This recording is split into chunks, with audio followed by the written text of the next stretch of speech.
All right, our next question from our Zoom. Thank you so much for bringing the good questions. Does a spouse need separate solo 401k account opening forms? Can they commingle their contributions in a single account? So great question. And it's a common question because we have many clients who have multiple participants in the solo 401k, right? So even though a solo 401k is referred to as a one participant plan, there are exceptions to that one participant requirement where it still can be considered a solo 401k, right? And one of those exceptions would be for a spouse who's working in the business. So if you have one business that has multiple spouses, to two spouses working in the same business, each spouse is reporting their own earned self-employment income. There's no other non-owner, non-spouse employees working for any business that they own.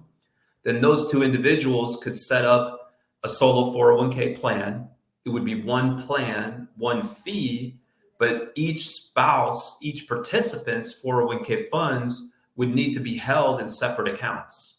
And to the extent that each spouse has different types of funds, like say pre-tax and Roth, then each of those different types of funds would be held in different sub-accounts. So if the spouses are trying to make Mega Backdoor Roth contributions, where they have pre-tax, Roth, and after-tax funds, then you would end up with 6 different accounts, right? 3 for each.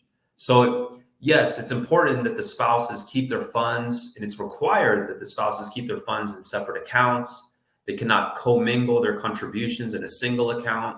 So that's going to be, just practically speaking, it's important for purposes of tracking amounts, right? Also, let's say that one spouse dies before the other, right? And that person may have different beneficiaries other than the other spouse, right? Or let's say that there's a divorce situation, right? All those types of life events, it's going to be very complicated if the funds are not kept in separate accounts. Now, that doesn't mean that the spouses can't pool their monies together to make an investment. They certainly can. It's certainly possible to pool funds from each spouse to make, one particular investment, right? It might be pooling their money to invest in a single piece of property if they're trying to invest in real estate. So hopefully that helps. Thank you for bringing the good question.